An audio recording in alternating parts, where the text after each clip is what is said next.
Chapter 1. The Stranger Who Walked Without Footprints. The village of Aram had not seen rain in nearly a year. Dust covered everything: homes, crops, even the hearts of its people. Children no longer laughed the same way. Farmers spoke less. Hope had become something people remembered, not something they felt. One afternoon, a stranger walked into the village. No one saw where he came from. He wore simple clothes, carried nothing, and yet there was something about him. Not power, not wealth, but a quiet presence that made people pause. An old woman, Miriam, watched him closely. "You're not from here," she said. The stranger smiled gently. "No." "But I've been here before, in ways you wouldn't recognize." Miriam frowned. "What do you want?" He looked at the dry fields. "To remind people what they've forgotten." Chapter 2. The Boy Who Lost His Voice. That evening, the stranger sat near a small house at the edge of the village. Inside lived a boy named Eli. Eli had not spoken in months. After losing his father in a sudden accident, he had withdrawn into silence. His mother tried everything, but nothing reached him. The stranger knocked softly. "Go away," the mother said. "We've had enough visitors who promise miracles." "I don't promise miracles," he replied. "Only truth." Something in his voice made her open the door. He sat beside Eli without saying a word. Minutes passed. Then he spoke softly. "Sometimes silence isn't the absence of words, it's the weight of what we cannot say." Eli looked up for the first time. The stranger continued. "You think if you speak, the pain becomes real." A tear rolled down the boy's cheek. "But the pain is already real," the stranger said gently. "And you don't have to carry it alone." For the first time in months, Eli whispered. "Why did he leave me?" The mother gasped. The stranger didn't answer immediately. Instead, he said, "Some questions don't have answers that satisfy the mind, but they have answers that heal the heart." Chapter 3. The Man Who Owned Everything But Felt Nothing. In the center of Aram lived a wealthy merchant named Darius. He had land, gold, servants, but no peace. When he heard about the stranger, he invited him to his home. "I've heard you bring people comfort," Darius said. "Do the same for me." The stranger looked around the lavish room. "You have everything." Darius laughed bitterly. "Exactly." The stranger sat across from him. "What do you fear losing?" Darius hesitated. "Control." The stranger nodded. "Then you don't own your wealth.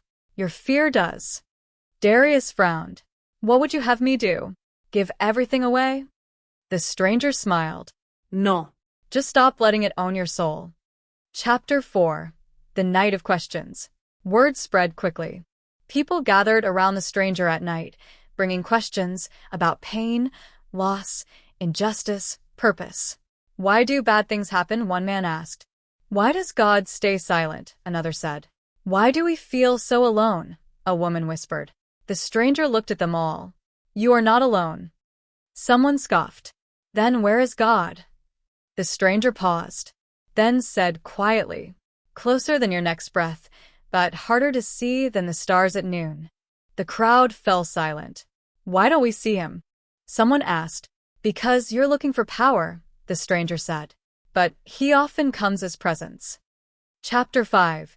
The Storm That Never Arrived. One morning, dark clouds gathered over Aram. People panicked. After months of drought, a storm meant either salvation or destruction. Winds rose. Thunder echoed. The villagers ran, shouting. But the stranger stood still. Eli, the boy, ran to him. "Aren't you afraid?" he asked. The stranger looked at the sky. "Fear comes when we forget who holds the storm." Lightning flashed. Rain began to fall, soft at first, then steady.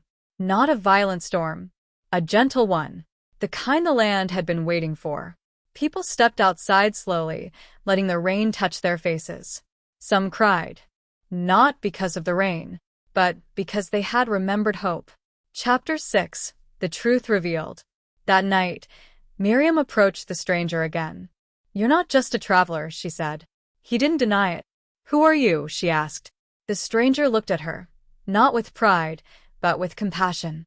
"I am someone sent to remind people that they are loved, even when they feel forgotten. Miriam's eyes widened. Are you from God? The stranger smiled. I am from the one who never left you. Chapter 7. The Disappearance. The next morning, the stranger was gone. No footprints. No belongings. Nothing. People searched, but found only silence. Eli stood in the place where they had spoken. I think he was real, Eli said. Miriam nodded. More real than most of us. Chapter 8. What Remained. Life in Aram didn't become perfect. There were still struggles, still loss, still questions. But something had changed. Eli spoke again. Darius began helping others. The villagers greeted each other differently, not with fear, but with presence. Because they had learned something simple and powerful, that divine love doesn't always arrive as a miracle. Sometimes it arrives as a person who sits beside you in your pain. Sparkle's final message, voiceover ending.